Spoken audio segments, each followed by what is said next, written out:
জানেন গণভোট নিয়ে সেনাবাহিনীর ভেতরে কি ধরনের উদ্বেগ এবং আশঙ্কা আছে। সেনাবাহিনীর একটা বড় অংশ মনে করে যে গণভোটের মাধ্যমে সংবিধানটা বাতিল হয়ে গেলে ইউনূস সরকার তার যে অবস্থান, তার যে মেয়াদ, সেটাকে দীর্ঘায়িত করে নেওয়ার একটা লম্বা সুযোগ পাবেন। তখন হয়তো একটা বিপ্লবের জাতীয় সরকারও গঠন হতে পারে। বাংলাদেশের অন্তর্বর্তীকালীন সরকারের প্রধান ডক্টর মোহাম্মদ ইউনূস এক রকমের প্রথা ভেঙে বা কোনো প্রথা অনুসরণ না করেই সেনা সদরে গিয়ে সেনাবাহিনীর, সশস্ত্র বাহিনীর নির্বাচনী প্রস্তুতি সম্পর্কে এক মতবিনিময় সভায় যোগ দিয়েছেন। সেনাবাহিনী নির্বাচনে তাদের দায়িত্ব পালনে কতটা সক্রিয় সেনা কর্মকর্তারা নির্বাচনে দায়িত্ব পালনের বিষয়টিকে কতটা গুরুত্বের সঙ্গে দেখছেন, তার চেয়েও বড় কথা এই যে গণভোট নির্বাচন দুটো একসঙ্গে হচ্ছে, তার ফলে দেশে কোনো অস্থিতিশীলতা, অশান্তি সৃষ্টি হয় কিনা, এই নির্বাচনের পরেই সেনাবাহিনী ব্যারাকে ফিরে যেতে পারে কিনা, এই আলোচনাগুলো যখন সেনাবাহিনীর ভেতর, সশস্ত্র বাহিনীর ভেতর কিছুতেই বন্ধ হচ্ছে না, তখন ডক্টর মোহাম্মদ ইউনূস একরকম নিজে গিয়ে বুঝে আসতেই যেন সেনা সদরে গিয়ে সেনাবাহিনীর শীর্ষ জেনারেলদের সঙ্গে এই মতবিনিময় সভায় আলাপ আলোচনা করে এলেন। এই যে সেনা সদরে হঠাৎ করে সরকার প্রধানের নির্বাচনী প্রস্তুতি, সেনাবাহিনীর কিংবা সেনাবাহিনীর কোনো একটা রুটিন ডিউটি, সে সম্পর্কে, তাদের প্রস্তুতি সম্পর্কে জানতে যাওয়ার বিষয়টি বেশ চমকপ্রদ বটে। সেনাবাহিনীর ভেতরে এখনো একটা বড় ধরনের অনিশ্চয়তা আছে 12ই ফেব্রুয়ারির নির্বাচন নিয়ে। মানে নির্বাচনটা ঘটে যেতে পারবে কিনা, আইন শৃঙ্খলা পরিস্থিতি নিয়ন্ত্রণে রাখা যাবে কিনা, নির্বাচন অনুষ্ঠিত হওয়ার পর যে পক্ষগুলো নির্বাচনে অংশ নিচ্ছে সে পক্ষগুলো সত্যিকার অর্থেই নির্বাচনের ফলাফল মেনে নিয়ে একটা শান্তিপূর্ণ ক্ষমতা হস্তান্তর প্রক্রিয়ায় যেতে পারবে কিনা, তা নিয়ে শীর্ষস্থানীয় জেনারেল থেকে শুরু করে একেবারে সেনা সদস্যদের ভেতরে পর্যন্ত এক ধরনের ব্যাপক অনিশ্চয়তার বোধ কাজ করছে। তার উপর গণভোটটা, মানে জুলাই সনদকে সেনাবাহিনী বরাবর একটা সন্দেহের চোখে দেখে এসেছে। এক রকমের ভাবে সেনাপ্রধান ওয়াকারুজ্জামান মোটামুটি রাষ্ট্রপতি শাহাবুদ্দিন চুপ্পুকে একরকম টিকিয়ে রেখে গত 17-18 মাসে বাংলাদেশের সংবিধানটা একরকম টিকিয়ে রেখেছেন। শুধু যে বাংলাদেশের সংবিধান আর রাষ্ট্রপতিকে তিনি তার মাধ্যমে টিকিয়ে রেখেছেন তাই নয়, তিনি আসলে তার মাধ্যমে সাংবিধানিক প্রতিষ্ঠান সশস্ত্র বাহিনীকে, সেনাবাহিনীকে একরকম টিকিয়ে রেখেছেন।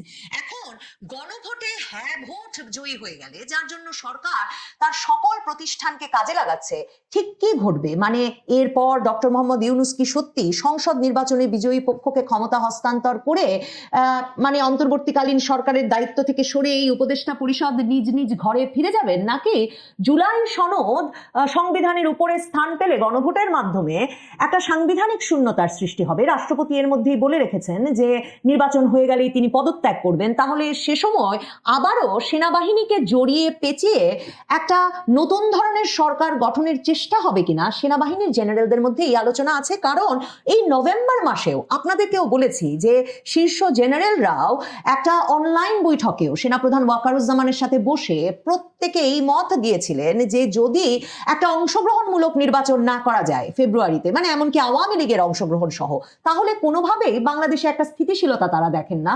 আর স্থিতিশীলতা না এলে সেনাবাহিনীর দীর্ঘমেয়াদে ব্যারাকে আবার ফিরে গিয়ে সেনাবাহিনীর যে দায়িত্ব, সে দায়িত্ব পালনের সুযোগও তারা দেখেন না। এবং তারপরই একদিকে আন্তর্জাতিক অপরাধ ট্রাইব্যুনালে কর্মরত জেনারেলদের বিচার শুরু হওয়া, অন্যদিকে এই যে নির্বাচন নিয়ে আশঙ্কা উদ্বেগের মধ্যে ওই সময়টাতেই কিন্তু সেনাবাহিনীর 50% সদস্যকে তারা রাজপথের ডিউটি থেকে ব্যারাকে ফিরিয়ে নিয়ে গিয়েছিলেন। সেনাপ্রধান ওয়াকারুজ্জামানকে সবেই তার সর্বশেষ দরবারটিতে আবারও সেনাবাহিনীকে এই আশ্বাস দিতে হয়েছে যে সেনাবাহিনী কোনোভাবেই 12ই ফেব্রুয়ারির নির্বাচনের পরে কোনোভাবেই স্থায়ীভাবে কিংবা এর পরের দীর্ঘমেয়াদে কোনোভাবেই অন্য কোনো দায়িত্বে জড়াবে না, সেনাবাহিনী ব্যারাকে ফিরে যাবে। সেনাবাহিনীর যে অফিসার্স অ্যাড্রেসটি অনুষ্ঠিত হলো 18ই জানুয়ারি, সেখানে সেনাবাহিনী প্রধান সরাসরি বলেছিলেন যে সর্বোচ্চ সতর্কতা, পেশাদারিত্ব ও নিরপেক্ষতার সাথে সেনাবাহিনীকে নির্বাচনে দায়িত্ব পালন করতে হবে। এবং সেখানে তিনি দুটো অফিসার্স অ্যাড্রেস করেন একই দিনে। একটাতে সৈনিকদের সঙ্গে কথা বলেন, একটাতে তিনি এই সেনা কর্মকর্তাদের আশ্বস্ত করার চেষ্টা করেন। এবং সেখানে সেনাপ্রধান ওয়াকারুজ্জামান বলেছিলেন যে সেনাবাহিনীর দায়িত্ব নির্বাচনকালীন নিরাপত্তা নিশ্চিত করা পর্যন্ত সীমাবদ্ধ। মানে এই বিষয়টা নিয়ে আলাপ এমন তুঙ্গে উঠেছে সেনাবাহিনীর ভেতরে যে নির্বাচনের পরে না আবার এই একটা দীর্ঘমেয়াদী অনিশ্চয়তায় দেশ চলে যায় এবং তারপর এই অন্তর্বর্তীকালীন সরকারের জন্য তাদেরকে স্থায়ী করতে কিংবা এই অস্থিতিশীলতার মধ্যে সেনাবাহিনীকে দীর্ঘ সময় নিরাপত্তা নিশ্চিত করতে রাজপথে থাকতে হয়। সে কারণে অফিসারদের আলাদা করে, সৈনিকদের আলাদা করে অ্যাড্রেসে ডেকে সেনাপ্রধান কিন্তু এই 18 জানুয়ারি বলেছেন যে শুধুমাত্র নির্বাচনকালীন নিরাপত্তা নিশ্চিত করা পর্যন্তই সেনাবাহিনীর দায়িত্ব সীমাবদ্ধ। নির্বাচন শেষে নির্বাচিত গণতান্ত্রিক সরকারের হাতে পূর্ণ ক্ষমতা হস্তান্তর করে সেনাবাহিনীকে ব্যারাকে ফিরতে হবে, এর বাইরে অন্য কোনো ভূমিকার প্রশ্নই ওঠে না। এবং তিনি একদম পরিষ্কার করে বলেন যে রাজনৈতিক প্রক্রিয়ায় কোনোভাবেই স্থায়ী বা প্রভাবশালী কোনো পক্ষ হিসেবে সেনাবাহিনী থাকতে চায় না। এবং খুবই লক্ষ্য করার মতো বিষয় যেটা, যে নির্বাচনের প্রস্তুতি বিষয়ে সেনাপ্রধান ওয়াকারুজ্জামানের যে ওই দরবার সৈনিকদের সাথেও নয়, সেনা কর্মকর্তাদের সাথেও নয়, কোথাও তিনি গণভোটের প্রসঙ্গটি আনেননি। তিনি এমন ভাবে আলাপ করেছেন তার সেনাবাহিনীর সদস্যদের উদ্দেশ্যে যে একটা জাতীয় সংসদ নির্বাচন অনুষ্ঠিত হতে যাচ্ছে 12ই ফেব্রুয়ারি, সেই নির্বাচনটা হবে, নির্বাচনের পর ক্ষমতা হস্তান্তর করে সেনাবাহিনী দ্রুততম সময়ে ব্যারাকে ফিরে যাবে, যে কথা সেনাপ্রধান ওয়াকারুজ্জামান তার সেনা সদস্যদেরকে দীর্ঘ সময় ধরে বলে আসছিলেন। এবং নভেম্বরে 3 বাহিনী প্রধান একত্রে যমুনায় গিয়ে আবারও ডক্টর মোহাম্মদ ইউনূসকে এ কথা বলে এসেছিলেন যে ফেব্রুয়ারির পর কিছুতেই আর তাদের পক্ষে রাজপথে থাকা সম্ভব হবে না। গণভোট প্রসঙ্গে ইউনূসও বিশেষ আওয়াজ তোলেন নাই সেনাবাহিনীতে গিয়ে।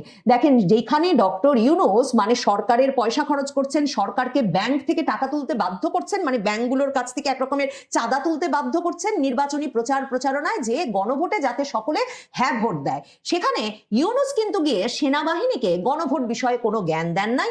তিনি সেনাবাহিনীকে বলেছেন যে বাংলাদেশের গণতান্ত্রিক ভবিষ্যতের জন্য 12ই ফেব্রুয়ারিতে অনুষ্ঠিত গণভোট এবং ত্রয়োদশ জাতীয় সংসদ নির্বাচন একটা অত্যন্ত গুরুত্বপূর্ণ সন্ধিক্ষণ। এই সংবেদনশীল সময়ে একটা অবাধ, সুষ্ঠু, নিরপেক্ষ, উৎসবমুখর নির্বাচনী পরিবেশ নিশ্চিত করতে বাংলাদেশ সশস্ত্র বাহিনীর ভূমিকা অত্যন্ত গুরুত্বপূর্ণ। সেখানে তিনি বলেছেন যে গণভোট ও জাতীয় সংসদ নির্বাচন বাংলাদেশের ভবিষ্যৎ গণতান্ত্রিক উত্তরণের জন্য তাৎপর্যপূর্ণ সন্ধিক্ষণ, কারণ বাংলাদেশের মানুষ দীর্ঘদিন ভোটাধিকার বঞ্চিত ছিল। তিনি বলেছেন যে সক্ষম, পেশাদার, নিরপেক্ষ, জনমুখী বাংলাদেশ সশস্ত্র বাহিনী এই গুরুদায়িত্ব সাফল্যের সাথে সম্পন্ন করে জাতিকে একটা অবাধ, সুষ্ঠু, উৎসবমুখর নির্বাচন উপহার দিতে সর্বোচ্চ সহায়ক ভূমিকা পালন করবে বলে আমি আশাবাদী। কারণ ইউনূস জানেন গণভোট নিয়ে সেনাবাহিনীর ভেতরে কি ধরনের উদ্বেগ এবং আশঙ্কা আছে। সেনাবাহিনীর একটা বড় অংশ মনে করে যে গণভোটের মাধ্যমে সংবিধানটা বাতিল হয়ে গেলে ইউনূস সরকার তার যে অবস্থান, তার যে মেয়াদ, সেটাকে দীর্ঘায়িত করে নেওয়ার একটা লম্বা সুযোগ পাবেন। তখন হয়তো একটা বিপ্লবের জাতীয় সরকারও গঠন হতে পারে। সেনাবাহিনীর ভেতরে এই উদ্বেগের স্পষ্টত কারণ আছে, কারণ মাত্র গত সপ্তাহেও সেনাবাহিনীর জেনারেলদের মধ্যে একটা বড় রদবদল আনতে এই ইউনূস সরকার আর ইউনূসের যে জাতীয় নিরাপত্তা উপদেষ্টা খলিলুর রহমান, যাকে সেনা সদরে ঢোকা একরকম বন্ধ করে রেখেছেন এপ্রিলে তিনি জাতীয় নিরাপত্তা উপদেষ্টার দায়িত্ব নেওয়ার পর থেকেই সেনাপ্রধান ওয়াকারুজ্জামান, তিনি সরাসরি বলেছেন যে জাতীয় নিরাপত্তা উপদেষ্টা নামে একজনকে বিদেশ থেকে উড়িয়ে এনে ডক্টর ইউনূস নিয়োগ দিয়েছেন, কিন্তু তাদের সঙ্গে আলাপ করেন নাই। কাজেই সশস্ত্র বাহিনী এই জাতীয় নিরাপত্তা উপদেষ্টাকে সেনা সদরে ঢুকতে দেবে না। সেই খলিলুর রহমান এখনো সেনা সদরে ঢুকতে পারেন না বটে, তিনি ক্রমাগতভাবে ইউনূস সরকারের হয়ে সেনাবাহিনীর ভেতরে নানা রকম রদবদল ঘটাতে নানা রকম কলকাঠি সর্বদাই নেড়ে চলেছেন। গত সপ্তাহেও এই জাতীয় নিরাপত্তা উপদেষ্টা খলিলুর রহমান আর ইউনূস মিলে চেষ্টা করেছিলেন জেনারেলদের শীর্ষস্থানীয় পদগুলোর মধ্যে এমন একটা রদবদল আনতে যাতে তারা সশস্ত্র বাহিনীর নামে বিশ্বের বিভিন্ন দেশে দেশে যে ব্যাপক কেনাকাটা করছেন সেগুলোকে আরো ত্বরান্বিত করা যায়। কারণ ইউনূস সরকার, ডক্টর ইউনূস এমনকি রাষ্ট্রপতি পদে গিয়েও তার ক্ষমতাকে দীর্ঘায়িত করবার ফর্মুলা যেমন এক রকমের ছকে রেখেছেন, জাতীয় নিরাপত্তা উপদেষ্টা পদেও বিএনপি ক্ষমতায় এলেও থাকা যায় কিনা সে বিষয়েও আলাপ আলোচনা চলছে খলিলুর রহমানেরও। কিন্তু এই যে কেনাকাটার ক্রয় প্রক্রিয়াটা তারা শুরু করেছেন, সেগুলোকে তারা দ্রুততার সাথে সেরে ফেলতে চান এবং সেজন্য তারা প্রধান উপদেষ্টার দফতরের সশস্ত্র বাহিনী বিভাগের যিনি প্রধান লেফটেন্যান্ট জেনারেল কামরুল হাসান, তাকে চিফ অফ জেনারেল স্টাফ পদে নিয়োগ দিতে চেয়েছিলেন। কারণ চিফ অফ জেনারেল স্টাফ পদটিতেই সশস্ত্র বাহিনীর সকল কেনাকাটার বাজেট বরাদ্দের সুযোগ থাকে এবং এই তাদের অত্যন্ত বিশ্বস্ত, সেনাবাহিনীর ভেতরে সকল কলকাঠি যার মাধ্যমে ইউনূস আর খলিল নাড়ছিলেন এই এত মাস ধরে, সেই লেফটেন্যান্ট জেনারেল কামরুলকে যদি সিজিএস পদে নিয়োগ দেওয়া যেত, তাহলে তাদের এই যে সশস্ত্র বাহিনী বিষয়ক কেনাকাটাটা সেগুলো তারা আরো ত্বরান্বিত করতে পারতেন, আরো বেশি বেশি করতে পারতেন এবং কেনাকাটায়, সশস্ত্র বাহিনীর কেনাকাটায় যেসব লাভালাভের বিষয় থাকে সেগুলো আরো গুছিয়ে নিতে পারতেন।